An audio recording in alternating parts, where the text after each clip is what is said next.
Tobias Jacobi. He's certified CSCS, RSCC with distinction, USAW, TPI, and USA Track and Field. He's in his third year at Strong Rock Christian School in Locust Grove, Georgia. Spent 15 years at the college level at East Carolina, Charleston Southern, Kent State, Western Carolina, Elon, UNC Chapel Hill, and Cumberland University. He's got his bachelor's in physical education from Cumberland, and he is our Georgia State Director. He's a contributor to StrengthPerformanceDaily.com, and he wanted to give a shout out to his wife April and daughters Sydney and Millie. There we go. Guys, I want to introduce Coach Tobias Jacobi.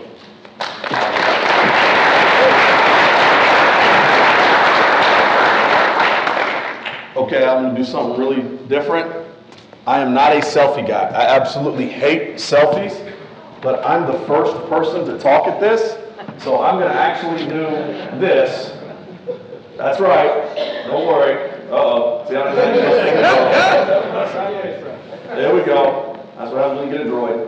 Sorry. There we go. So everybody, yeah, that's right. And that actually will be posted on that the National High School Strength Coach page. That's for sure. So I appreciate that. When Gary asked me if I would speak, I don't know. Humbled probably is not the word to use, but that's the closest thing I can get. So I really appreciate this opportunity to speak. Aaron Walker is actually going to be my demo dummy. Aaron's a good friend of mine from a long time ago, and so he'll kind of help as far as going through my presentation with that. So I appreciate you, bro. Okay. Come on, man. Okay, I promise it worked earlier. Okay, this is what I'm talking about our progressive speed and agility training for high school and middle school athletes. I am at a K through 12 school, so I have my hands on my middle school athletes all year round. So it makes, I have a good situation when it comes to that. Well, that one. Put it on your leg, coach. You think? There we go. I want to start off by thanking a few people, obviously the NHSSCA, this leadership, my athletic director, Phil Roberts, Jeff Connors, who I worked for twice, Doug Martin, head football coach at Mexico State, John Sisk, a very good friend of mine, George Bulldog Smith, who gave me my start, Chris Doyle, University of Iowa, who I have gleaned a ton of information from, Andrew McKay, Morgan State University, Travis Jefferson, Tim Bilbrey, Tim Conto, Stuart Carlisle, Powell, Keith Caton, and I know I'm going through a lot, guys, please bear with me. Blaine Kinsley, Aaron Walker, Jason Harvard, Tanner Cole, John Williams, Victor Ishmael, Andrew Andrew on there twice, I apologize, that's right. Gary Schofield, Micah Kurtz, Miles Christian, obviously all the athletes that I've worked with, and again my wife and my two daughters, because without them I wouldn't be here. There are actually a couple of guys on there that are at this, and you have no clue what you mean to me because of helping me with my career and helping me get to the point where I'm at to be able to do what I love, honestly. So I really appreciate that. Again, I can't thank you enough. So what we're going to talk about, we're going to start off with our core values, then I'm going to give definitions, guidelines, and the secret. Everybody wants to know the secret. You always have to have that secret. Then we'll go through how I organize our speed and agility program, breakdowns, I'll give you examples of progressions and regressions, and we'll finish up with our final thoughts on our program. All right, this is the minutes. There we go. Core values. I'll be honest with you, I stole this. I stole this from Gary Schofield as far as the idea behind it. I think you have to have a set of core values that dictates and drives how you operate on a daily basis. And it doesn't matter if it's weightlifting, it doesn't matter if it's speed and agility work, it doesn't matter if it's plyos, it doesn't matter if it's injury prevention. Whatever you do, how you operate, I believe you have to have your core values and what you believe in. So these are our 4 core values: excellence, respect, accountability, and performance. Everything our kids do is going to be based around those 4 things. This is posted all over our weight room. You know, our kids are going to see it. I will talk about it constantly, and I'm going to beat it into their heads so that they understand what we're going to do, why we're going to do it, and most importantly, how we're going to do it. So we'll go through the definitions, guidelines, and the secret. Okay? Definitions of speed. Speed, the rate at which someone or something moves or travels, the rate at which something happens or done. Obviously, you can read, and I stole that out of the dictionary. That's pretty simple. It's not rocket science. Agility. Again, we're talking about change direction. Acceleration, deceleration, reacceleration. And I'm kind of running through these very quickly because when I get to our program, I'm going to do most of my explaining as far as what we do. Definition of progression. This is kind of where I'm going to get on the soapbox a little bit and kind of explain our system. I spent 15 years as a college strength coach, and it took me coming to the high school level to realize that for 15 years, I've probably been looking at speed, agility, running kind of in the wrong way. Everybody, I'm a meathead by my life. You look at me, I kind of, I'm bald-headed, I'm big, I like to lift weights. That's a great thing for me.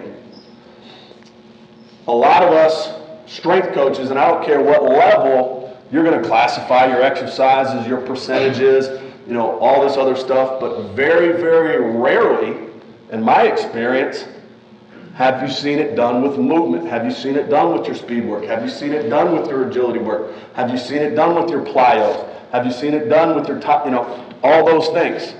Honestly, and please take this the right way, as strength coaches, we take the strength part really, really seriously, and the running comes as a result, kind of after the fact. Now, don't get me wrong, I love lifting weights. That is my passion. But at the same time, I'm also, I've been around long enough and talked to a lot of people a lot smarter than I am, and realized how important it really is to classify our speed and agility training. And it took me some time to basically sit down and say, I have all these things and ideas, and I've learned all this knowledge. How does it fit together? Because especially with the high school athlete, and in my case too, especially with the middle school athlete, in my opinion, you have to have a systematic plan for progress. If you don't, the whole old adage, if you don't plan, you're planning to fail. So what I've done, again, this is my version, so please take it for what it's worth.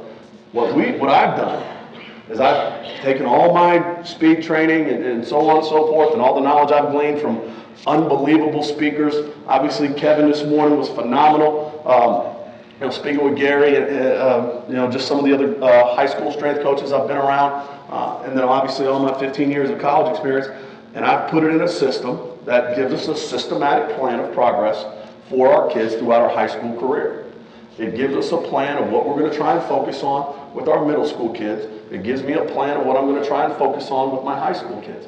And again, it's a systematic plan for progress. Step A, step B, step C, and so on and so forth. Now, this is not by no means the only way to do it. This is just kind of how I've utilized and seen it. So I'm a big believer in progressions. And I think that's what you have, especially with these kids. These are some more guidelines. These are kind of universal with our kids. Obviously, everybody says quality over quantity. Okay? And no disrespect to a football coach who I know there are some unbelievable football coaches in this room who also are great strength coaches. But a lot of times you find those football coaches and you talk about speed work and they want to keep running them, keep running them, keep running them. It's got to be quality. You have to give those kids rest. To steal an old adage from one of my old bosses, to get fast, you have to train fast. If you're tired, you can't train fast. Obviously, the older the athlete is, the quicker they can typically pick it up. Now, I'm going to throw a caveat onto that. I've got a 7th grade girl who can perform every single speed drill we do perfectly. Absolutely perfectly. I don't know why she does it. I don't know how she does it. I know I'm not that great of a coach. But she does it awesome. To the point where during our after-school program, I warm up and do all the acceleration work with our high school and middle school track team. She runs middle school track. I pulled her out and I am a bad person because I forget her name. I know her face, but I forget her name. But I pointed her out to everybody. I said, if you want to see somebody do the drill right, look at her.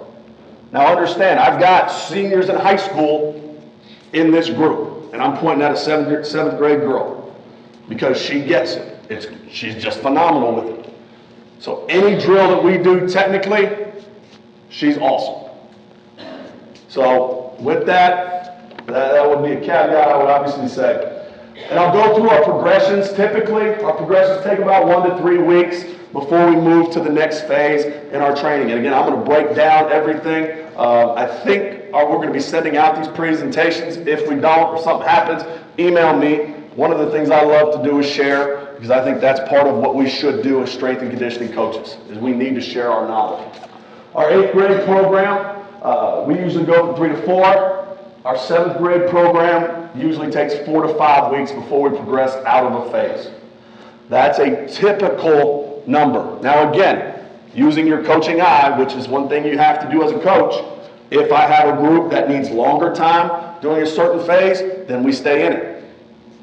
If I have a group that gets certain exercises in that phase, then we move quicker.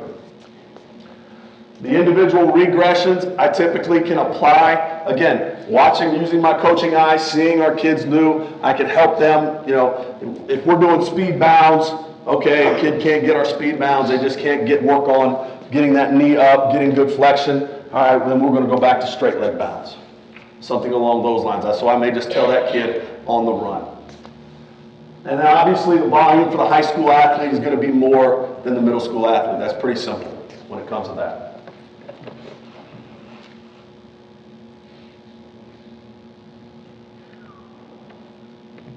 Now, this is our focus for our high school program.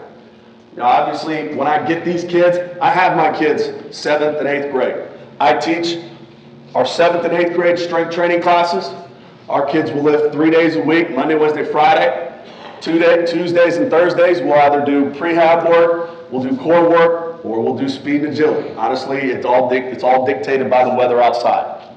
And then sometimes to our class schedule, which is screwy, so I'm not even going to complain about it. Moving on. I'll be really honest. When I was coaching at the college level, and when I was at East Carolina, and Aaron can vouch for me on this, we still struggle to have kids just to be able to speed bound from an athletic standpoint. So if I can get a kid to speed bound athletically, I know they're going to be able to apply force into the ground. They're going to be able to do things from an athletic standpoint that is going to be required of them. So teaching my kids in the high school level is something I really try and focus on. Learning how to perform all our plyometric exercises proficiently. Being able to learn how to land, absorb, first and foremost.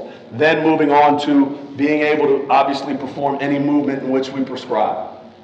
Obviously increased stride length, which goes along with applying force into the ground, which leads right in my next number. And then again, once I get to my level system, it'll make sense. Mastering levels 1 through 3. If I get to level 4, great, but if not, that's okay. I'm not really concerned about it, because if I can get through all my level 1 through 3 stuff, I'm doing pretty well. I'm going to try and move this over, so bear with me just a second. I'll keep this here. Come on, baby. Middle school. Learn to perform our sprint technical progression proficiently. I have video of that, one of my kids doing it, so you'll be able to see that and how we coach it.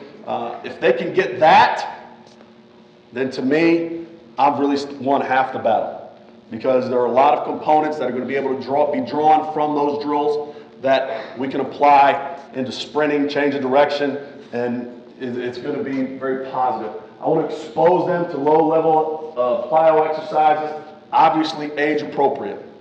I'm a big believer, the definition of progression is something I absolutely love. I'm a progression nut.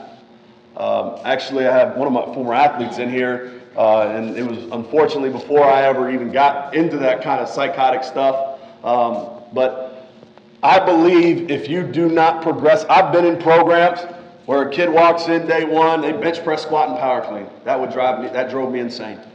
I can't do that. Okay? You're setting your kids up for failure, in my opinion. That's just me. So I'm a huge believer in progressions in our lifting. I'm a huge believer in progressions when we're sprinting. It turned my stomach yesterday when I was about to I do some private stuff on the side, and our field was open, and I saw a father out there with a bungee cord with his 7th grader. And his kid's running bungee, and I'm like, oh my gosh. It turned my stomach to see that. Because that kid's nowhere near ready. I walk outside and I'm talking to the dad, yeah, he's really sore from running on the bungee cord. Really? Shocker. And one thing bad about me is I may not talk a lot, but I don't hide my emotions real well. So you can figure out what I'm thinking. So I'm a big believer on age-appropriate things. I'm not going to do a ton of depth jumps. Perfect example, even with my 8th graders right now, and they've done a great job this whole year. I still haven't jumped with them yet. I'm still working on box drop-offs. I'm still working on learning how to absorb weight. I'm still working on just teaching them landing mechanics. And I've got parents, hey, I got to get my kid strong, we got to get him fast. Slow down, slow down. And I fight that battle constantly. I'll be real honest with you. Is your 7th grade kid, yes, great. We want him to be strong and fast. We want to do it in the right way, and we want to do it as safe as possible. Again, this is my own opinion off of 18 years of being in strength and conditioning. I think one of the reasons that you see high injury rates and issues with a lot of kids, whether it's high school or college, is kids are not taught progressions, and they go right in, they get stuff that's way too advanced for them way too early. And the bodies aren't ready to handle it, and eventually the body's going to break down. Plyos is a big one with that. That's just my opinion. So take it for what it's worth. Perform straight leg bound proficiently in a manner that will provide increasing ground force application. You'll see our speed program is really simple. I come from a Jeff Connors lineage as far as speed development. How I figure things is real easy. Deceleration, reacceleration. So if I get really good at acceleration, I've got 66% of the battle already improved. So you're going to see that that's a very important part of our program. And obviously mastering level 1, be able to perform level 2 proficiently, and expose my kids to our level 3 program. Now I'm about to give you the secret. There's the secret. Real easy. You want to get fast, get strong. These were all young men that I had the privilege and honor of coaching when I was at Kent State. First kid, Jack Williams, he ran. It was hilarious. The scout comes in on his junior day, he says, Coach, what's he going to run? He said, well, he's been running 4.3s on me. He got it at 4.2 one time, but he had to jump to start. The scouts are going to, and everybody, I get it. I'd have called bull, you know what on it too. Okay, I have no problem saying that. Then he goes out and runs his first rep. I'm standing right by the scout when he runs it. The scout shows me his hand time and said 4.29. And he looked at me and says, you're right. You're right. Jack squatted 590. He was 185 pounds, 5'9" as a corner. He's wearing that ugly uniform for the Denver Broncos. That's terrible. Golly. I don't know what they're thinking. Danny Muir. Danny played for us. He's a big defensive tackle. Squatted 655, low, really low. One of the meanest human beings I've ever been around. Probably that's why he and I got along so well together. But at his pro day, he weighed 320 pounds and ran 4.9 flat. That's moving. And you saw me young, played for me. Some reason they didn't invite him to the combine. He goes out, he's 6 foot, he's 200 pounds. He verts 43 inches. He runs that first 40, I kid you not, it was one of the funniest things I've ever seen in my coaching career. You see all the scouts do this and then do this.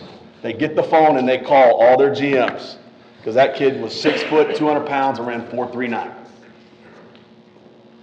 He squatted 545. So strength has to be a big part of your speed program. If you do not mirror the two, you're fighting yourself. So you have to be very smart about how you plan your strength training and your speed work. That's something I really took from Chris Doyle that I really enjoyed. During our summer program, what we'll do, I squat we go Monday through Thursday. I squat my guys on Thursday for the simple fact that I've got to get all my speed work in before I ever heavy back squat. Now we'll squat on another day, but it won't be that heavy. So we're going to get because honestly, speed is what we want to focus on. So we're going to do all our speed work before we ever tax the central nervous system, tax the muscles. You guys all know this, before we ever heavy squat.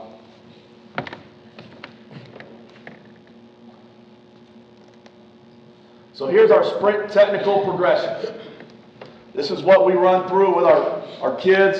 Our arm action march, man run, sprint lunge, A skip to sprint. This is, and again, it's taught constantly. Perform, reinforce good sprint mechanics and strengthening exercises. I live off of these. This is not something that I found somewhere. Honestly, this is something I came up with myself. And basically it's sitting down and figuring out, what am I trying to get with my kids? What do I see typical issues? Okay, how do I help address these? So I hope this video plays right. We'll see.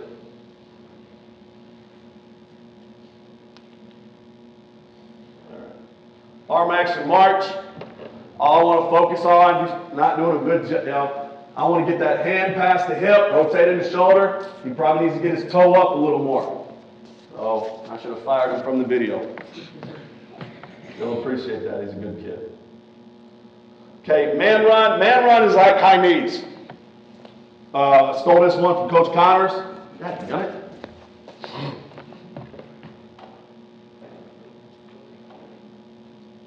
Come on, Libby. I promise the video works somehow. This is what happened to me. All right, Aaron, guess what? You're going to man run. Yeah, man run. High knees, but notice notice a good upright posture. Knee up, got to get his toe up more. Toe up, toe up. But I want you to see his hand past the hip. Thank you. When you say high knees, okay, why do you say man run? Why I'd say man run? When you do high knees, you lean back like this, and everybody's seeing that garbage. We don't want that. This is part of our postural running. It's part of our hip drill series that we utilize, but it gets our hips nice and tall so we can strengthen the hip flexors, being able to, again, focus on applying force to the ground. Okay? Our sprint lunge, see if this works. That's not bad. He should be faster with his arms. I want to really work that central nervous system, get it to be explosive. I want to see that big arm swing. When you're sprinting, okay, when you're sprinting and you're running your tail off, the further you get that hand back past the hip, the more force you're going to be able to generate. What we tell our kids is you run with your upper body and your lower body. Okay?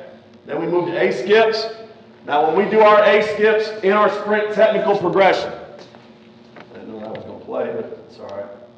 When we do our A skips in our sprint technical progression, we use that as a part of our warm-up. When we go to this, our focus is applying force to the ground.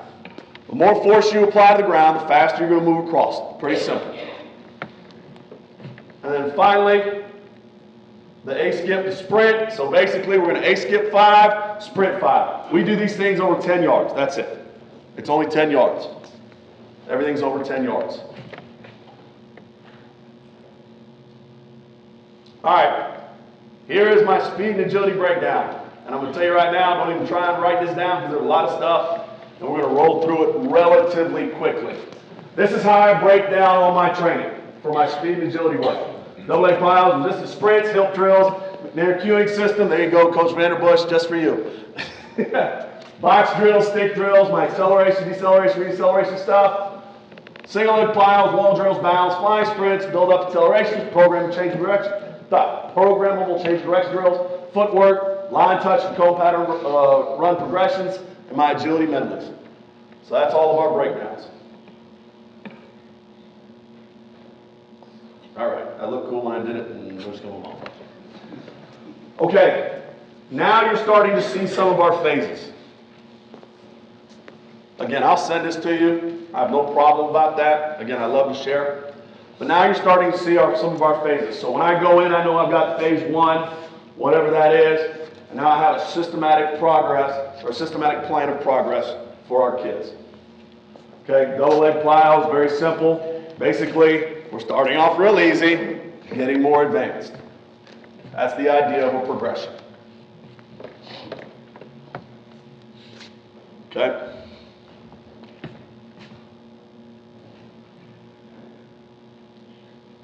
Resistance running.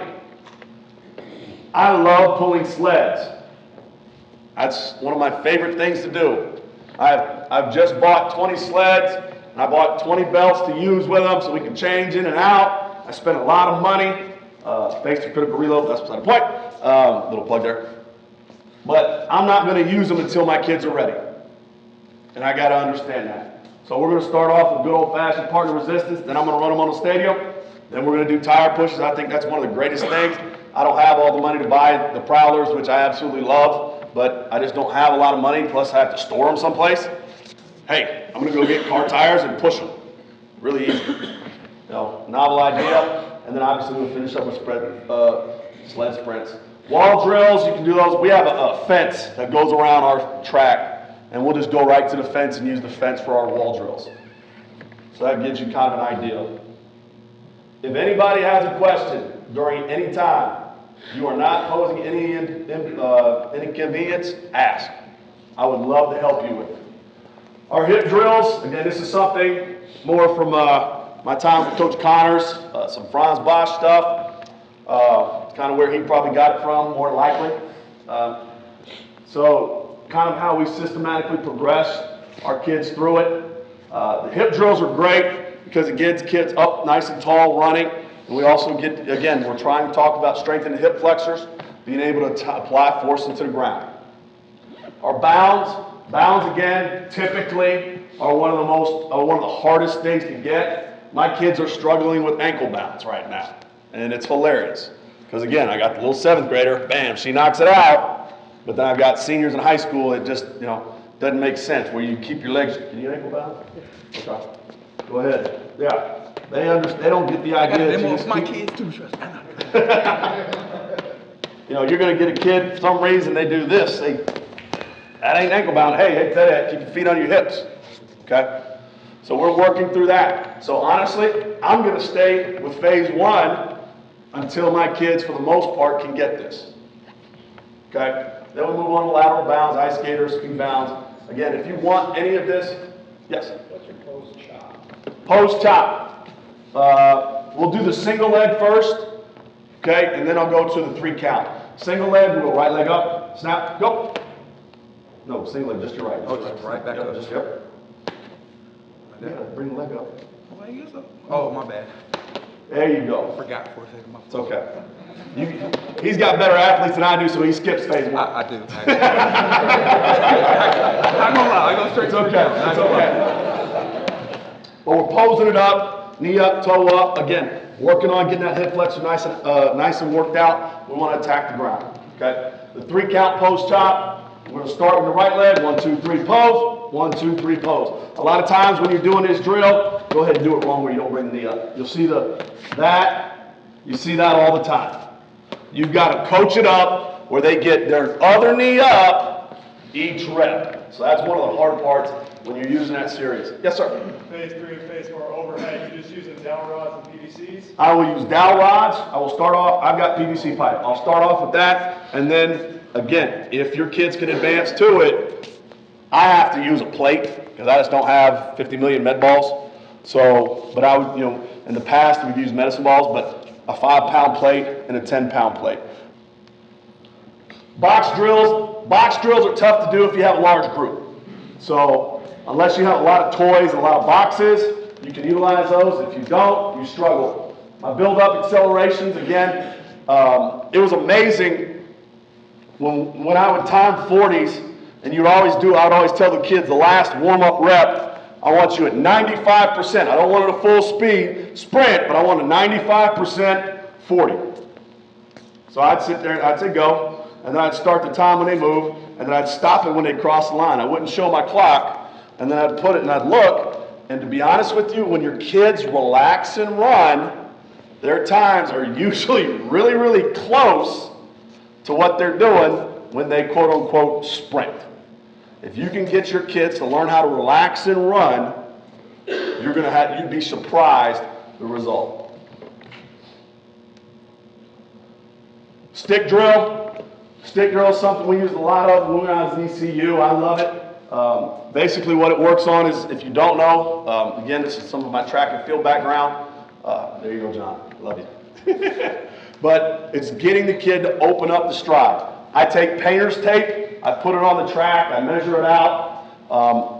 Typically, I'll start, say if I'm going to implement this into a phase, if I see that's where my kids need what we need to work on opening up our stride, then I'll start with phase 1, obviously, and 2, and 3. Again, I don't use this a lot, but I want it in my toolbox. Because again, if I do something, if I see a need, then I have something to address it. My programmable change of direction drills, you'll see the bend and touch the line. I loved the stuff Gary did. This was a couple years ago, I think, Gary, when you showed me your video of just how you just bend and touch. I think that's awesome. How many kids really like, how many times have everybody raised their hand if they've seen a kid run a drill and miss the line when you're supposed to touch? Okay, that's everybody. If you haven't, then you are an amazing coach, and I want to take your hand, please. But that's a lost art. That is absolute. Touching the line is the lost art. I'd love it when I'd go to pro days and I'd see NFL scouts cuss guys out because they didn't touch the line. Because the NFL scouts, they get paid to do that. They want to make sure you do the drill right. So the bend to touch the line is an amazing drill that I absolutely love. 4 corners, figure 8 W's, things like that. You can see see that as far as that goes. Acceleration, deceleration, acceleration. Basically, you're going to sprint stop. Come to a complete stop. You want to come under control within 2 to 4 steps. That's the goal. Everything we do as far as the drill work, 2 to 4 steps. So, and the thing is, honestly, when you do that, you have to coach it very hard, in my opinion. Because you have to get a kid to give you great effort for it to be effective. Footwork, we've all seen line drills, we've all seen dot drills, agility ladders, cone, quick feet. That's honestly, I just put line cones up, and we'll do different quick foot drills through the cones. Okay, our line touch and cone pattern run progressions.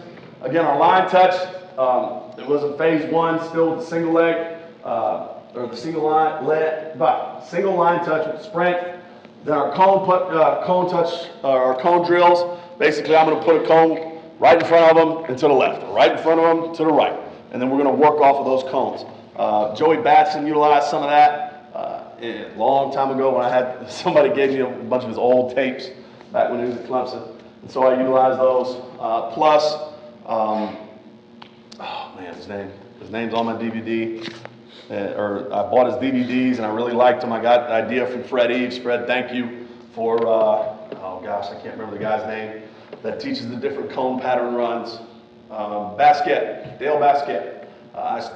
If you haven't seen his stuff, it's a little different than kind of my background, but I like that because it challenges me. It makes me think, it makes me work, and I think he's got a lot of neat ideas when it comes to training athletes, so I like a lot of his stuff. My agility medley, that's basically having a kid run down the field, and we're going to call out different exercises and have them respond to the verbal cueing.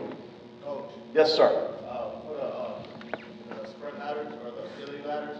Yeah. What's your intent for that? My intent's really easy. I'm not would you send me that video of the guy doing the agility thing? I like finishing. What I like about quick footwork, dot drills, agility ladder, things like that. I like finishing with something quick, and you'll see it in our programming. So the last thing my kids are going to do is I want to excite the central nervous system just a little bit. I want to get them moving, and I want them to feel good once they're done running. That's kind of the whole purpose. It's just a quick feat. The agility ladder is, hey, I wish I would have invented it because I'd have made millions. But it is not I don't utilize it as a agility, quote unquote, agility tool. I use it more as exciting the central nervous system. I like finishing up with some of that stuff. I stole that idea from, the guy's name escapes me. If you haven't figured out, I steal everything, honestly, and nothing's original. But he was at Princeton at the time. He was with I think he went to the Indianapolis Colts, and I don't think he's with them anymore, but he utilized that system at Princeton. I was like, that's a neat way of working with your kids. So, that was our program in a nutshell, kind of, everything actually. Examples of our progressions and regressions. So here is our example of a week 3 program. We're going to dynamic warm-up. Everybody dynamic warm-up pretty much. I like it. Then we'll go through our sprint technical progression. Again, everything will be 10 yards through that. You go down and back. Okay, there'll be 5 drills, and then we'll move on to the next thing. Then we'll go to our double leg plyos. You'll see tuck jumps. We're going to reset every time. Then we'll go tuck jumps quick off the ground, minimal foot contact there, and then we'll go broad jumps quick again. Again, this is week 3, so it's a little bit ladder in the progressions. Again, when I'm talking about quick, I want as minimal time on the ground as possible. Constantly coaching that. When we broad jump, we use 10 yards as an easy norm for the simple fact, I know if I have an athletic guy, especially your skill guys, if you can get 10 yards and 3 jumps, you've got a good athlete. That's just the way it works. I don't know why. I couldn't come close to that. Okay? I was an NAIA football player. On my best day, I was probably average. Okay? But broad jump is something, obviously the explosion, they tested it, but it just is a quick norm. You've never seen your kids have them broad jump and reset and say, okay, I can see an explosive kid just like that. If he can get 3 jumps in 10 yards, he's going to be a pretty good athlete. He's going to be pretty explosive. Then again, our resistance running, we'll run the stadium. We don't have a very big stadium, so I can get a lot of reps in that, and they can be quality. Our acceleration, deceleration, reacceleration, so our change of direction work there. Sprint, stop, shuffle, or sprint, stop, sprint, maybe with the shuffle, throw it in there, sprint, stop, react. And then obviously we're going to finish up with our footwork drills. We have dot drills painted right outside of my weight room. My football field and my track are right next to my weight room. So I literally walk out there, move, no problem. So when my guys are done, take your shoes off, bam, we're right over here on the concrete. We're going to hit our dot drills and we'll be out. Okay, middle school. Again, we're going to go through the sprint technical progression. Now, again, I'm looking at my lower levels. 1 and 2 is what they'll probably expose them to. No step verts, drop step verts. Again, resetting if they get to that. Pogo jumps, resistant running, partner resistance. That's phase 1.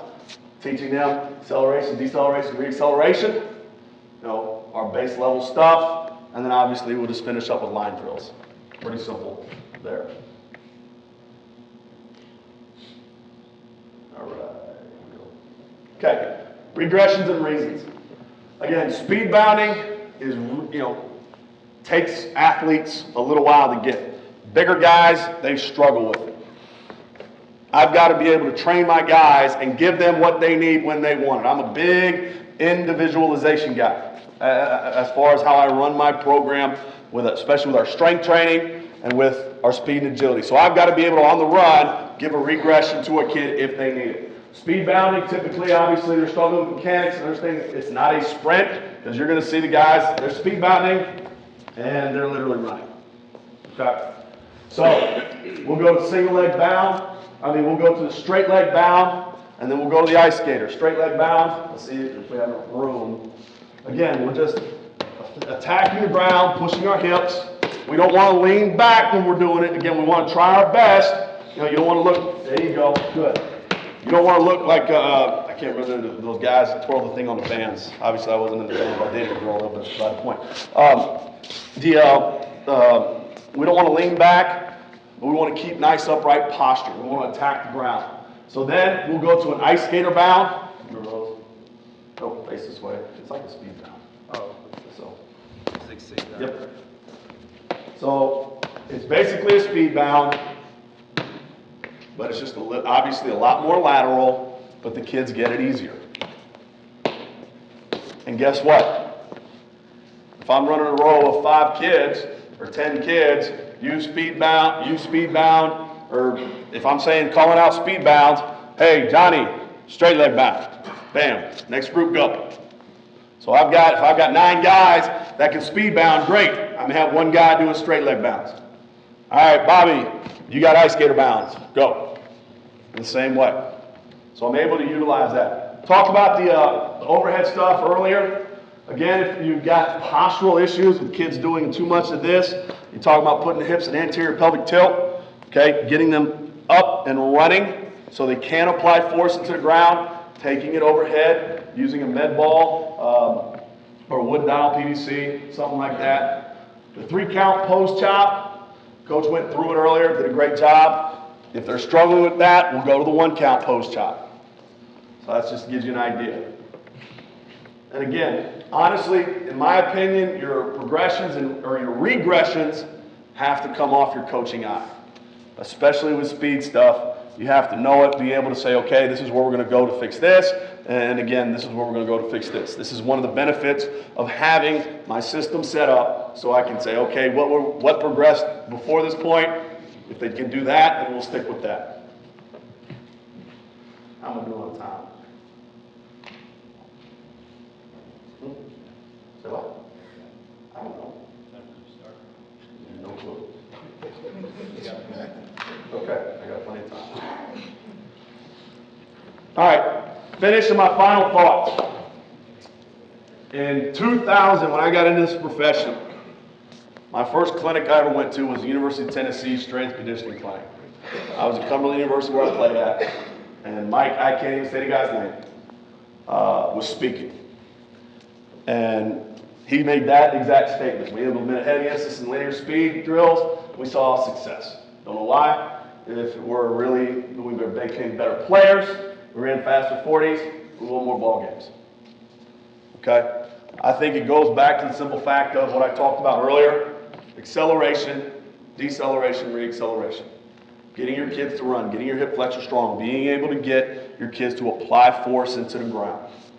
The more force you can apply into the ground, the faster you're going to move. And obviously, he's got 6 Super Bowl rings to figure it out, so he's probably a pretty smart guy. I like a lot of Paul Jackson's stuff. Talked to him one time on the phone, pretty neat dude. No matter what position you play, explosive, multi-direction acceleration will impact your ability to play. Acceleration is king. I don't think he's wrong in that respect. Whenever you play a game, everybody talks about that first step. Everybody if you beat a guy off the dribble, if you beat a guy off the ball, what is that? You're accelerating. Okay, that first step. If you can beat that first step, you have an opportunity to beat your opponent. Okay? Programs that force athletes to increase speed, decrease speed, and change direction drastically reduce the incidence of early in-season groin and hamstring injuries and better prepare the athletes for demands of the actual game or event. Mike Boyle. You know what? As my time's going on in this career, I've learned you need to pick you need to pick stuff from everybody. I probably wouldn't say I was a Mike Boyle guy or whatever, probably about 10 years ago, but now I read his last book. I thought it was phenomenal. I think he's got a lot of great points. However you feel about his lifting program or whatever, I think that there are some things in there that everybody can take. There's not one way to do certain things. This is something I really liked. I found it. Albert Mills modalities that influence and development in speed. So you're looking at pure sprinting, resisted sprinting, plyometrics, med ball throws, explosive jumping, Olympic lifting, heavy squatting. I like heavy squatting and Olympic lifting. So Obviously, I love 0 to 5 meters. When you look at athletics and you look at sport, with the exception of track and field, you're going to play in those first 2 columns. So why not get really good in those? It's pretty simple. It's not rocket science.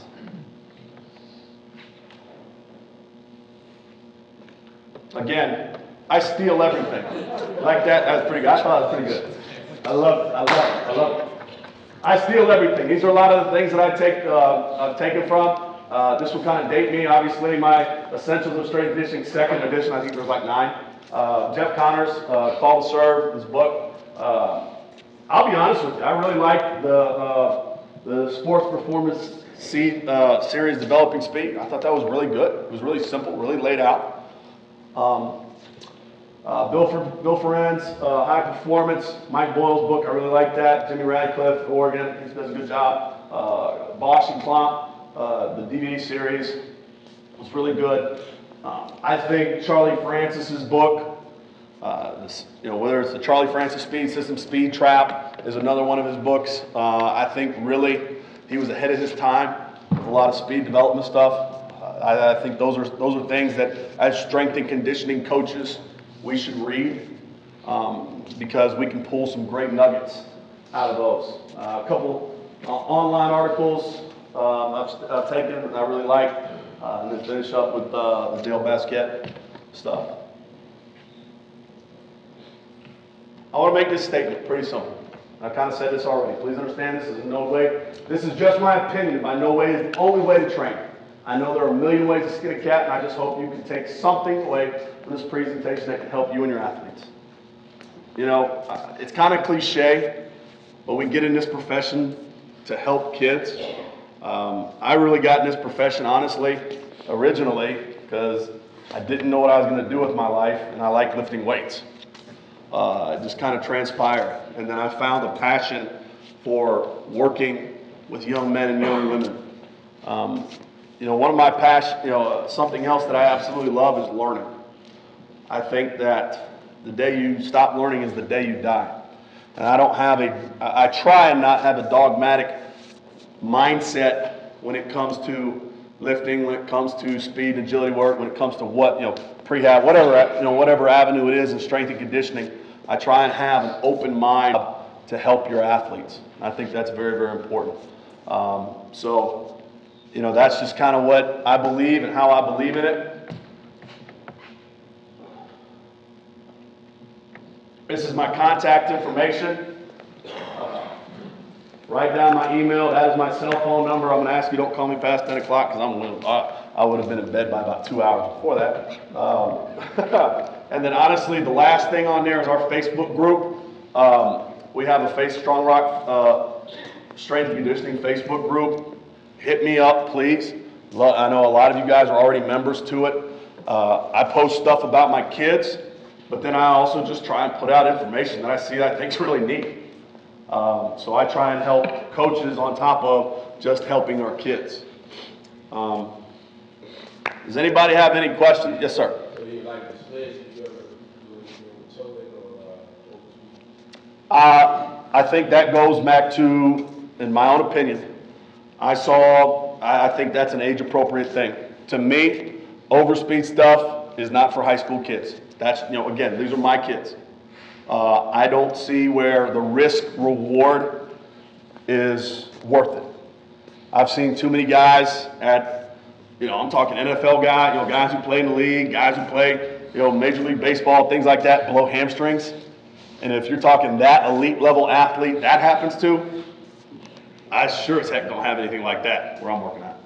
So I think it's really more of an age-appropriate thing. And again, this is just my opinion. I would stay away from that. the majority of your strength stuff, your acceleration stuff, your middle school kids, Say that again? how far distance do you work with your middle school kids? For your sprint and stop and everything like that? That'll usually be in the 5-yard range. Because again, I wanted a quick acceleration. Because again, I don't want, if I tell you to run 10 yards, they're going to run 4, you know? So I'm going to keep it short because then I want to get full effort. So I'm going to keep, 10 yards would be an extreme probably for my middle school kids. I'm going to keep probably stuff. Their finish will be 10, but they'll sprint 5, stop, sprint 5. Does that make sense?